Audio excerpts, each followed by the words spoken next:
sa abnormal WBC morphology. Okay, so dito naman tayo sa abnormal WBC morphology. So, unlike RBC na halos pare-parehas yung itsura nila, they are biconcave disc with central pallor. Yung mga RBC, they are more diverse kasi iba-iba yung kanilang types and functions and responses sa disease. So, yung mga abnormal WBC na to, this help identify yung kung anong type ba ng infection, kung bacterial ba, kung viral, and nadi-differentiate din natin dito yung leukemia and lymphoma and different bone marrow disorders. So, start tayo with neutrophil abnormalities. So, first is yung toxic granulation.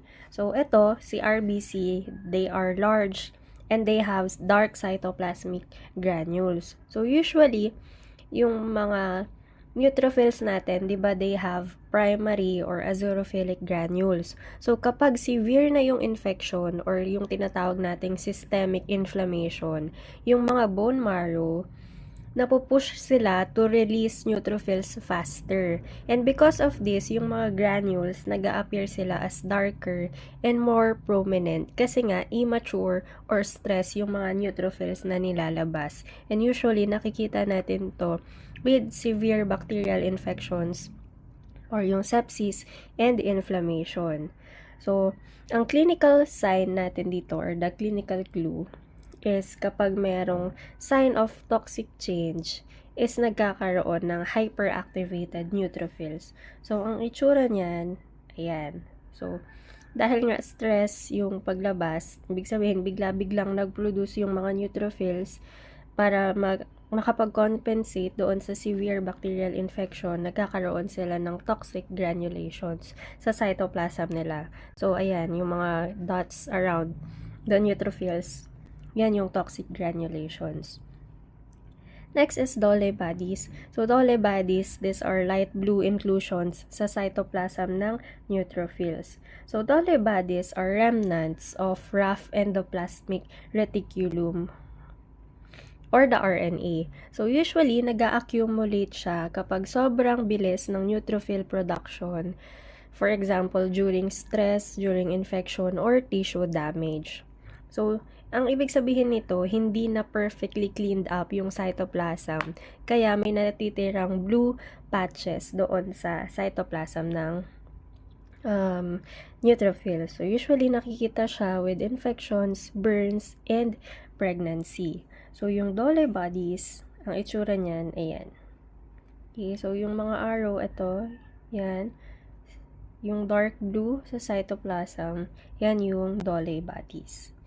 Next is cytoplasmic vacuolation. So, ito, yung mga neutrophil, they appear clear and round vacuoles sa cytoplasm. So, usually, yung vacuoles, nagfo-form sila sa active phagocytosis. Ibig sabihin, yung mga neutrophils, ini-engulf nila yung bacteria, yung mga debris, and yung mga immune complexes. So, usually, pwede rin siyang makita normally kapag as artifact, kapag old na yung sample na ginamit natin sa pag-smear. So, usually, nakikita siya with sepsis and severe infections. So, yung cytoplasmic vacuolation, yan yung itsura, okay, ng neutrophils. So, kumbaga parang may bilog-bilog doon sa cytoplasm ng neutrophils. So, ito, yung summary ng abnormality in neutrophils. So, toxic granulation, yung appearance nila, and kung anong infection sila associated. So, another type of neutrophil abnormalities is hypersegmentation. So, ito, usually, di ba yung neutrophils natin, ang normal lobe lang yan is 3 to 5 lobes. So, kapag hypersegmented, greater than 5 nuclear lobes. So, mas madalas siya makikita sa peripheral blood smear ng patient with anemia. So, sa megaloblastic anemia kasi, For example, again, yung vitamin B12 or folate deficiency, nagkakaroon ng defective DNA synthesis. And because of this, nadedelay yung kanilang nuclear maturation. Pero, yung kanilang cytoplasmic maturation is tuloy-tuloy pa rin. Ibig sabihin, mas nauunang nagmamature yung cytoplasm compared kay nucleus. So, ang resulta nito, yung nucleus nagiging larger siya and over-segmented. Kaya, instead of normal na 3 to 5 lobes, yung lobes niya ay greater than 5. Kaya, hyper-segmented or hyper-segmentation. May hyper-segmentation yung neutrophils. Next naman is hyposegmentation or the Pelger-Eway anomaly. Pelger yan, kulang ng R. So, Pelger-Eway anomaly. So, ito, yung mga neutrophils with bilobe nuclei or even or round oval nuclei. Ibig sabihin, hyposegmented, less than 3 yung kanilang lobes or 1 lang talaga, isang malaki lang yung kanilang nucleus. So, usually, nakikita natin to either hereditary or acquired. So, kapag hereditary, yun yung Pelger-Eway anomaly. So, hereditary. Ito, hereditary yan. Okay. Kapag acquired, ang tawag natin dyan ay pseudo Pelger-Eway. Okay. Sa Pelger-Eway anomaly or the hereditary Pelger-Eway anomaly, ito may benign genetic condition. Ibig sabihin, yung mga neutrophils, they look abnormal, pero nagfa-function pa rin sila normally. Dito naman sa acquired or the pseudo Pelger-Eway, merong defective maturation of neutrophils and usually nakikita siya sa mga leukemia or yung mga effect sa drugs. Okay, so it is important na ma-differentiate natin yung true hereditary or the pseudo form ng Pelger-Eway. Okay. So dito naman tayo sa lymphocyte abnormalities. So first is reactive atypical lymphocytes. So, ito, yung mga reactive lymphocytes, they are large lymphoid cells with abundant basophilic cytoplasm. Ibig sabihin, madalas hugging sila nearby the RBC. Yung nucleus nila, they appear irregular and less clumped chromatin. So, usually, nangyayari siya kapag ito, normal immune response siya ng lymphocyte. Usually, yung T cells, kapag lumalaban sila against bacterial antigens. So, because, dahil activated sila, lumalaki yung kanilang cytoplasm and nagiging more prominent yung kanilang organelles. And this is usually seen kapag may viral infections. Okay, for example, sa infectious mononucleosis or the Epstein-Barr virus, pag hepatitis and CMV, and additional lang is HIV. Next is blast cells. So, itong mga cells na to, they are very large and immature cells with open chromatin and prominent nuclei. So, ito, wala silang granules and immature yung kanilang itsura. So, bakit nangyayari yung blast cells? So, blast cells are precursors normally found in bone marrow. Okay, so sa bone marrow lang sila normally found. Kapag nakikita sila sa peripheral blood, ibig sabihin nagkakaroon ng tinatawag na uncontrolled proliferation or spillover galing doon sa bone marrow. And this is usually seen sa acute leukemias.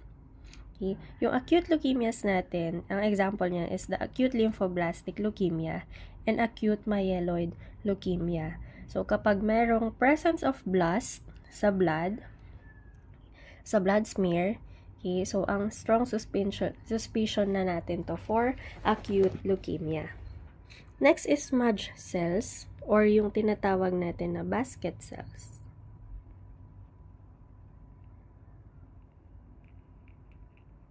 Okay, so ito naman usually yung mga lymphocyte na to ay they appear broken or smeared nuclei of lymphocytes. So, nangyayari to usually during smear preparation, normally. Pero kapag abnormal, nakikita natin siya sa CLL or the chronic lymphocytic leukemia. Okay, ito kasi sa CLL, yung mga lymphocytes dyan ay very fragile. Ibig sabihin, madali silang ma-rupture during blood smear preparation. Kaya lumalabas sila na parang smudge sila. So, ang itsura niyan, okay, so mga reactive lymphocytes natin, ito. Tapos, yung blast, yan. Tapos, smudge cells, ayan. So, nasira or na-smudge yung lymphocytes.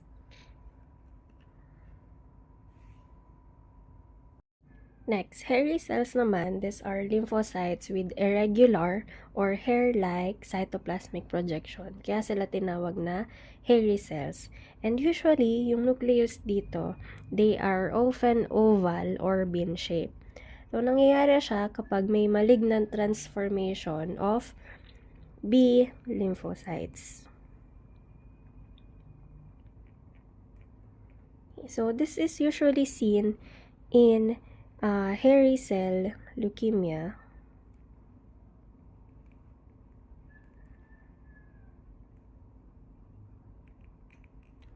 So, itong hairy cell leukemia, this is a rare B-cell malignancy.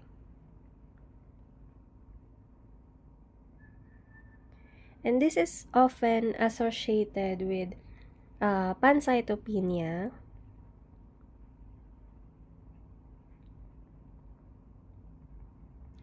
splenomegaly,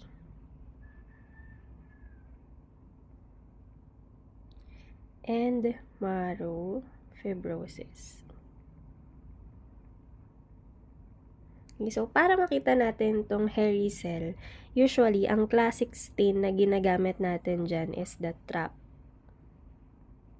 Okay, or the tartrate resistant acid phosphatase. Okay. Next is abnormal promyelocytes with our rods. So, these are large abnormal promyelocytes or immature myeloid cell. And this contains our rods or yung rod shape na ang color is red-purple na inclusion doon sa cytoplasm. So, usually, yung our rods, ito yung mga fused primary granules.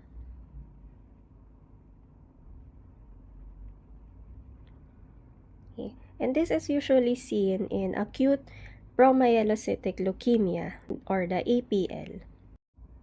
Next naman, large granulocytic lymphocytes. So, large granular lymphocytes or the LGLs. Okay, these are lymphocytes with abundant cytoplasm and azurophilic granules. And these are usually yung cytotoxic T cells or the CD8 cells or the cytotoxic